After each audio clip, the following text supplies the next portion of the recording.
Boa noite. Hoje quem vai ser o entrevistado da noite, o nome dele é André Luiz de Souza Cavalcante, mais conhecido como André Cavalcante.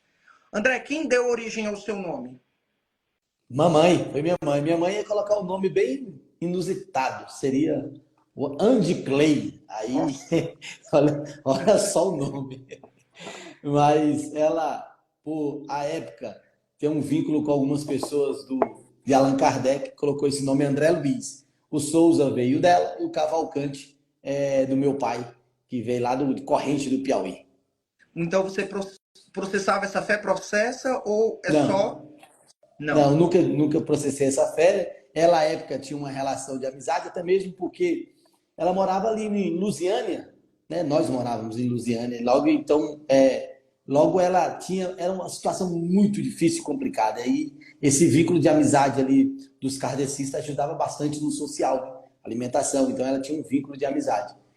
Eu não sei dizer se ela processava essa fé ou não, todavia eu nunca processei. Eu sou cristão protestante, é, hoje o povo usa muito o termo evangélico ou cristão evangélico. Eu uso cristão protestante porque eu creio muito nas teses de Calvino, John Eduardo, então eu uso essa parte protestante. Todavia, respeitando todas as demais religiões. Legal, parabéns. Então aí nós fechamos essa pergunta com origem ao nome do André. André, você é nascido em 18 de 4 de 1981, a qual é Isso. portador de 43 anos. Onde você nasceu e o que fez você chegar em Águas Lindas? Olha, eu nasci no Gama, né? Sou gamense. Quem ama, mora no Gama. Nasci no Gama. E quem ama, nasce no Gama, porque eu não moro, então. Também. Enfim, eu nasci no Gama porque morava ali em Lusiana. Em Lusiana, na época, não tinha. Minha mãe morava lá, não tinha como eu nascer devido à situação um pouco bem precária. E aí eu nasci no Gama, todavia, logo em seguida fomos morar Ceilândia Sul, isso até parar em expansão do Setoró, e logo em 94 eu vim para aqui, para Águas Lindas, né? Foi uma trajetória assim. Esporte. Eu costumo dizer que nós éramos peregrinos. Minha mãe, infelizmente, com meu pai, eles não tinham muitas condições, graças a Deus, mas todavia nos deu as condições necessárias de sobreviver.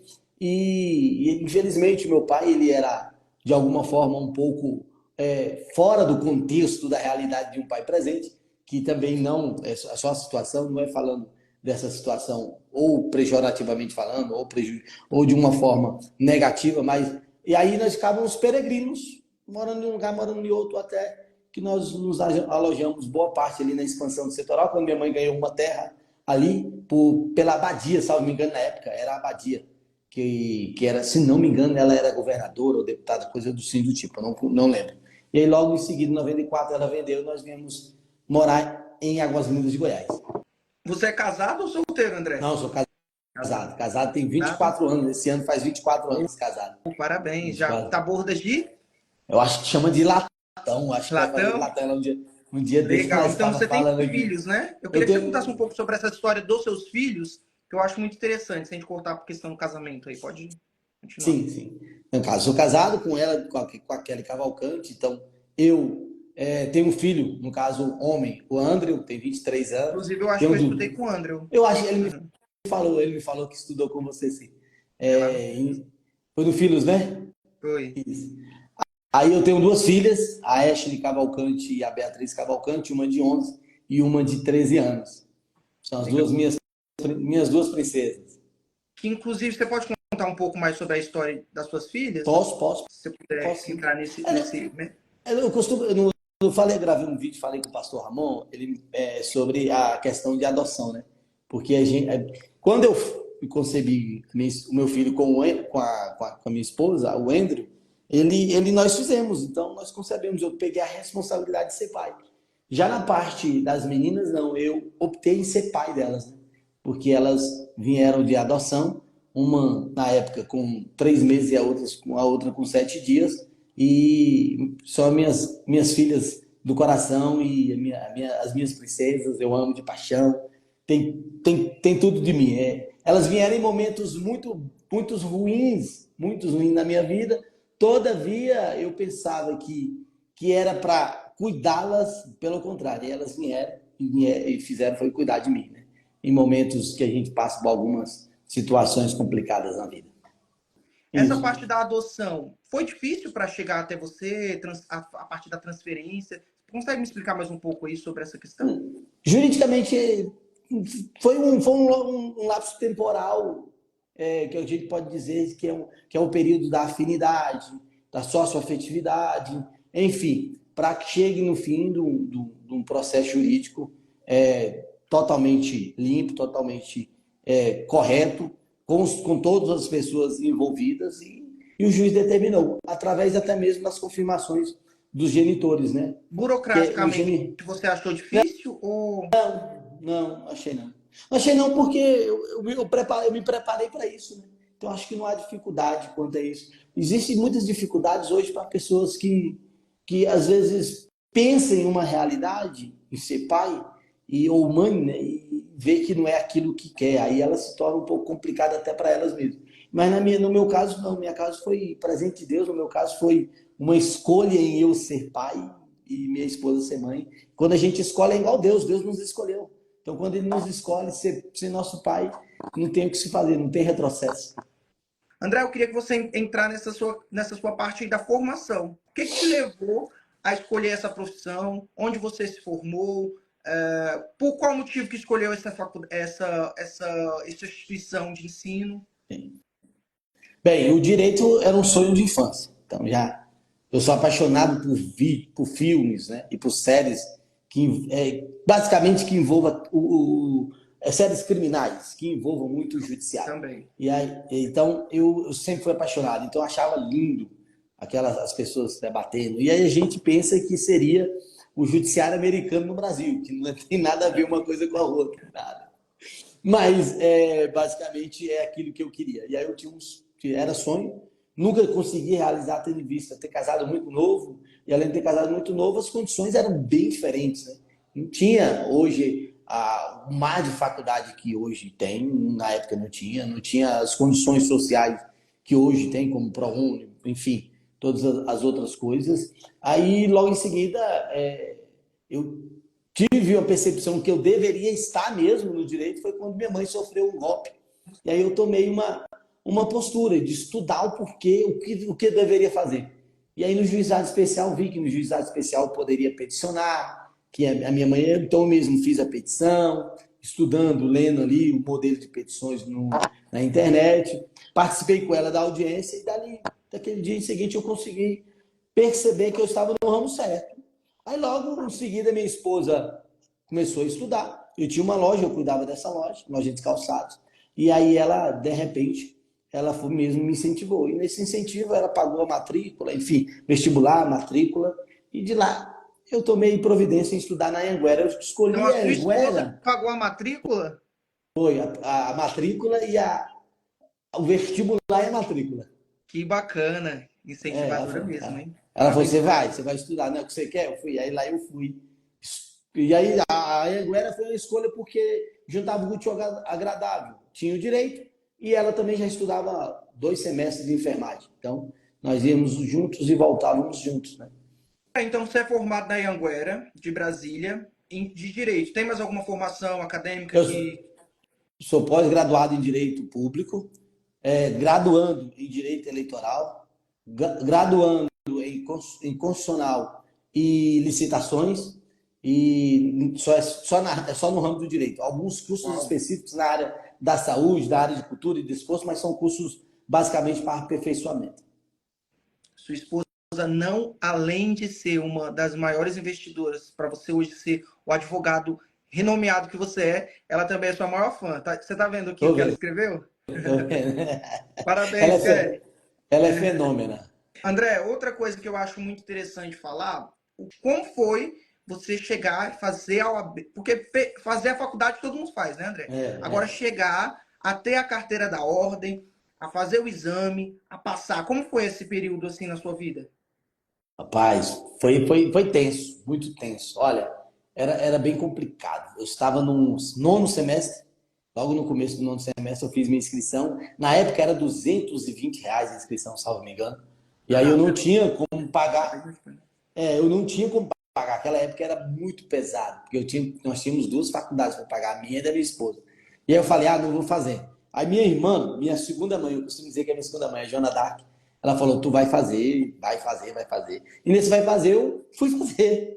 Nos apertamos algumas coisas e conseguimos fazer a matrícula. Eu juro para você que eu não estava bem preparado, muito, não. Todavia, eu acreditava no que eu aprendia na faculdade e no que eu aprendia lendo os livros. Eu nunca fui de estar presente, de ler muito no quesito faculdade, estar na faculdade. Por exemplo, ir para a biblioteca, essas coisas. Eu fui de prestar atenção nas aulas, retornar para minha casa e estudar na minha casa, porque eu nunca gostei de movimento, gostei sempre de estar separado. E aí isso eu comecei a me dedicar. Peguei todas as provas assim anteriores, só as anteriores e provas, e comecei a estudar. Comecei a estudar em casa mesmo.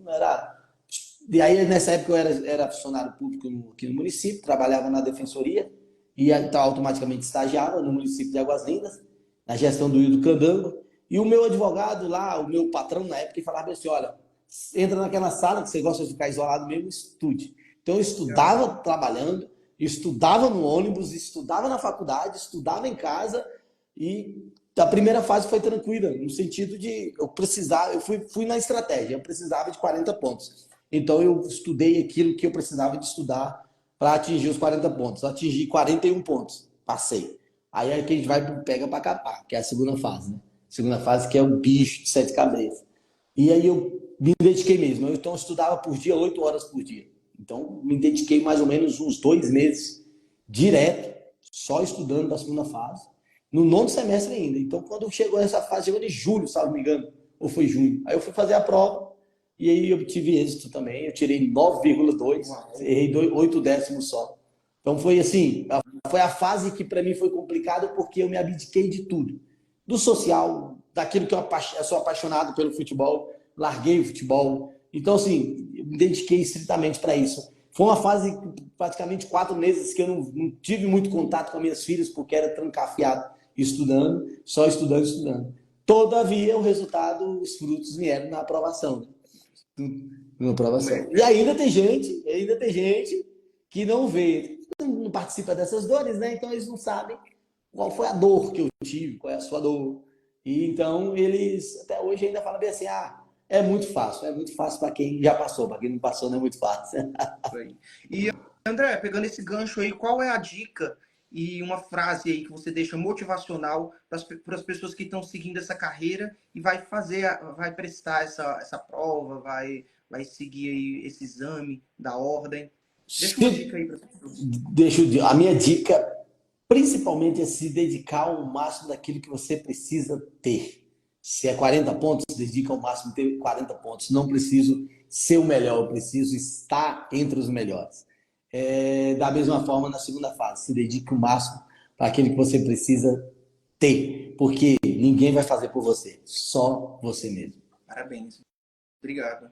Nada. Obrigado aí pela dica e pela mensagem motivacional para as pessoas, né? Hoje, sua vida profissional, além de ser o mais novo vereador, como anda? Sim, anda muito bem. Sempre andou muito bem, né? Desde quando eu era camelô, o fabricante de sandália, ou badeco, como o povo fala lá na sapataria da minha irmã, sempre foi bem. Tudo que eu fiz, sempre sabendo que tudo que para mim era o melhor. Então, eu não. Hoje está muito bem. Pode oscilar em determinados momentos, mas ainda está muito bem, porque eu faço aquilo que eu amo, né? É diferente. Eu não estou fazendo aquilo que eu não amo, eu faço o que eu amo mesmo, precisamente. Eu amo advogar, eu amo defender, eu amo lutar, eu amo combater, que tudo isso é o que eu uso na minha advocacia e na política eu uso da mesma forma. Então eu também amo fazer política, eu amo usar a política como acolher alguém, então, enfim, então isso mais na frente acho que nós vamos falar.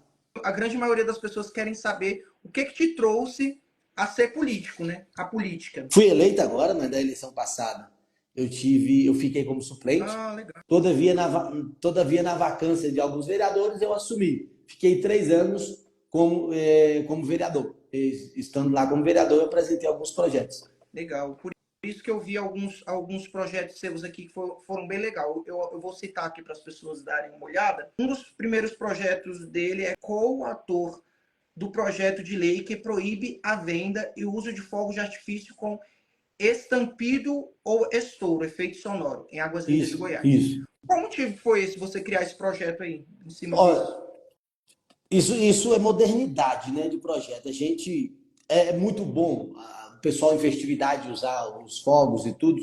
Todavia, vai se modernizando e os fogos são aqueles que não têm o estampido.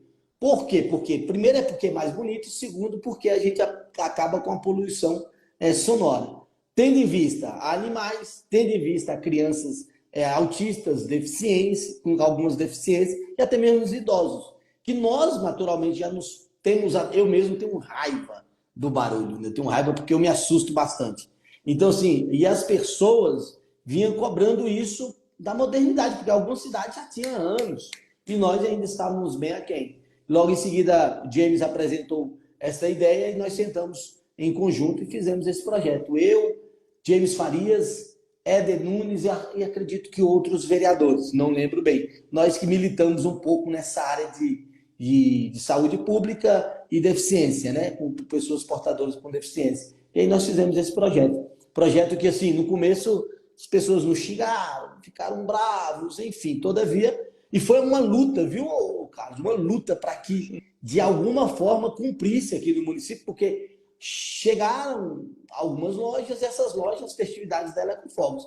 E aí as pessoas marcavam a gente no Instagram, aí lá e o André falava, ó, não pode, você está infringindo uma lei, tem uma punição, enfim. Aí as pessoas me desculpam, mas agora parece que já está costumeiramente sendo aceito a lei. Qual é essa punição, André? Só para as pessoas. Eu confesso para você que são algumas coisas, desde a advertência como punições de multas, né? Que aí é precisamente a execução que faz isso.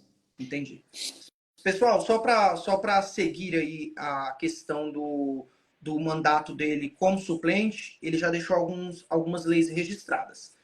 Tem 17 projetos de leis que o André colocou aí em Águas Lindas de Goiás. Tá? Onde eu consigo ver essas leis? Tal? Vai estar também o link na descrição no YouTube para você dar uma olhada aí mais um pouco sobre e conhecer sobre quais leis foram essas. Beleza? Normalmente, cara, eu trabalho com um modelo de acolhimento, né? A gente, quem sabe das maiores demandas do seu bairro, da sua cidade, da sua rua, são os próprios moradores. E daquelas pessoas que sofrem de alguma coisa que precisa ser resguardada através das leis.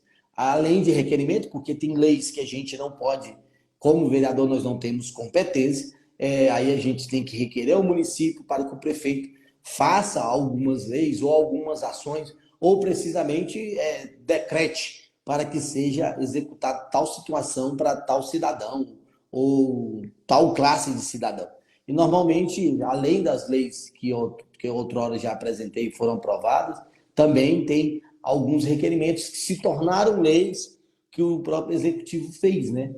Outras que nós fizemos de acordo com autorização para o município executar, como são leis das pautas que a gente acredita que são viáveis, desde quando a gente inicia um projeto político e aí começa a trabalhar, entende-se que é necessário algumas leis para aquilo que nós iniciamos ser de fundamental relevância para o cidadão. Costumo dizer que a gente tem que fazer algo que impacte a vida do cidadão, porque senão nós estaremos trabalhando em vão. Onde foi o ponto inicial para você entrar nessa carreira política, por favor? Olha, eu, como falei, tenho 43 anos, desde os 20 anos eu trabalho com política. Eu entrei na política dos 20 anos para aprendizado. Eu queria aprender, saber como movimentar a política do município. Logo na eleição do Zitão, eu comecei a ver alguma situação política. E dali eu entrei e comecei a participar.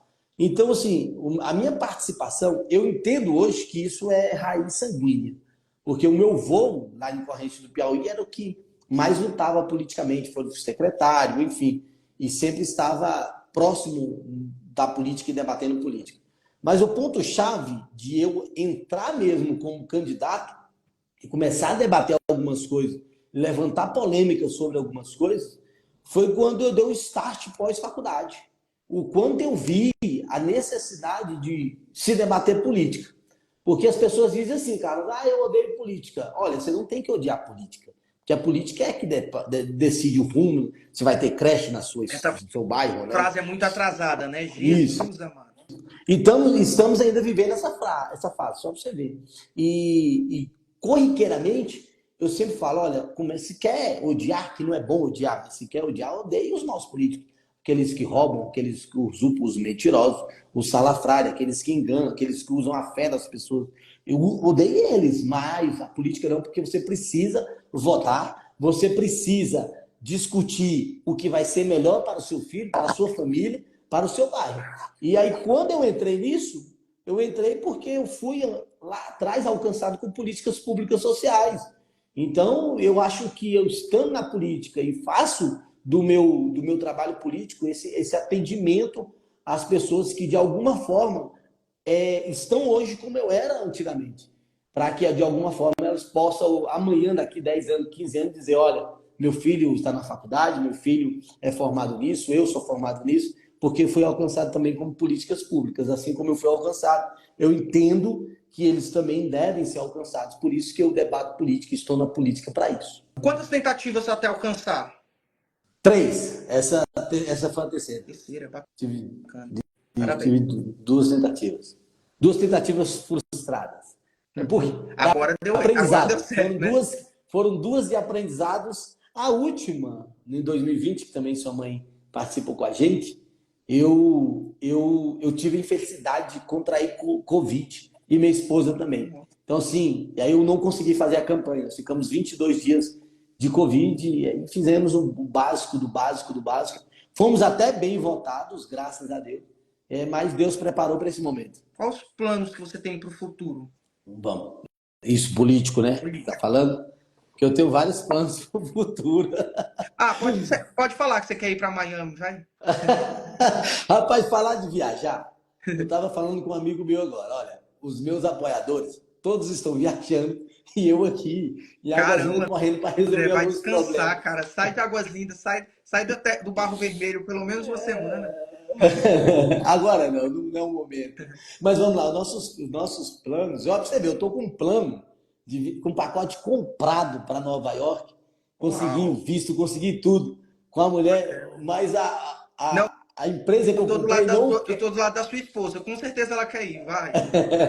A empresa que eu comprei o pacote não marca minha viagem. Aí eu falei, um dia ela vai marcar. Não sei como, né? Esse é um projeto, eu tenho que ir logo.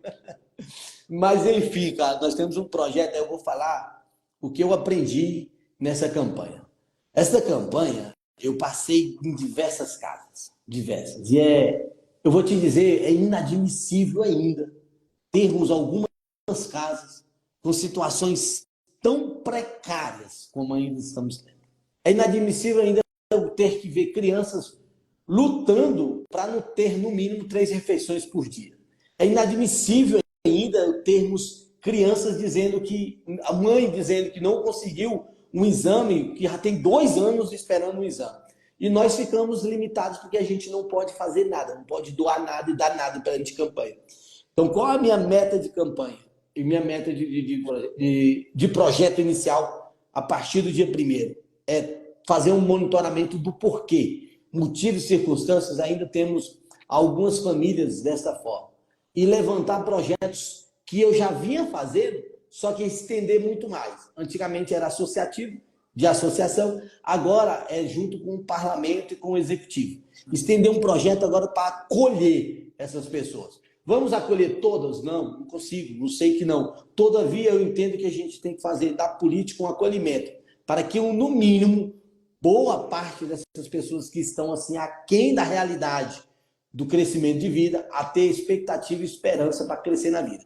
Eu falei em todas as reuniões, olha, eu estou aqui, eu sou fruto desse trabalho, temos várias pessoas fruto desse trabalho, você consegue, você tem como se erguer, você tem como sair dessa situação. E isso, agora nós políticos, com o poder na mão, temos que dar as mínimas condições. Então, meu projeto inicial na política vamos fazer alguma coisa acontecer para nosso povo da periferia. E eu falo isso porque eu estou 24 horas dentro da periferia. O meu ciclo de vida foi na periferia. Eu não sei o que é um Lago Sul, eu não sei o que é um bairro nobre, porque eu não conheço ninguém de lá, não tenho amizade com ninguém de lá. Minha amizade é o seu Zezinho ali que vende picolé, o seu Joaquim que vende churrasquinho. Minha amizade são as pessoas do meu mundo. E se o meu mundo é o periférico, eu tenho que trabalhar para o meu povo, para que esses que confiaram o voto me deram voto de confiança e confia que eu posso fazer algo por eles. Então, a minha meta é essa, de politicamente inicial. Estamos chegando em reta final. André Cavalcante, hoje, como vereador, ainda não assumiu, mas já é vereador. Quem é o André de hoje para as pessoas? O André de hoje é esse jovem senhor, né? Estou chegando já na senhoria. É um jovem senhor que acredita muito que pode fazer muito por minha cidade, muito pelo meu bairro, muito por aquelas pessoas que estão ao meu redor. Eu uso, Carlos, a minha expectativa política como eu uso no meu escritório. Quando chega no meu escritório batendo na porta, a pessoa chega com um problema, diversos.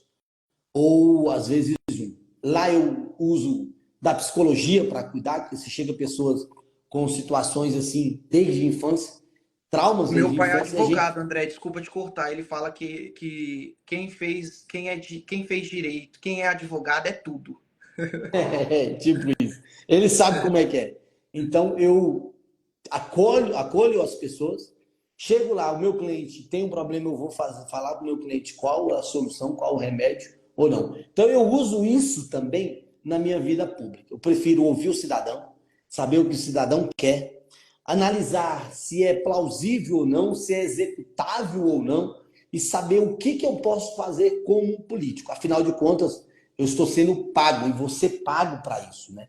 E eu preciso, no mínimo, trazer uma percepção. Então, o André é esta pessoa, o André tem este estilo de trabalho, o André espera que o cidadão participe com ele nas redes sociais, nos grupos de WhatsApp. Eu tenho um grupo de WhatsApp que é um grupo que vai ser compartilhado na rede, que é para todos os projetos de lei. Eu vou apresentar neste grupo e na rede social, falando o que é o projeto de lei, o que a população acha e como tem que ser o meu voto de um certo debate, para que a população participe. Porque é importante a população participar e ter consciência para amanhã, às vezes, não vender o seu voto, votar com consciência. E o André é este cara, tá bom? Eu falo desta forma. Parabéns, André. Prazer em conhecer a sua biografia.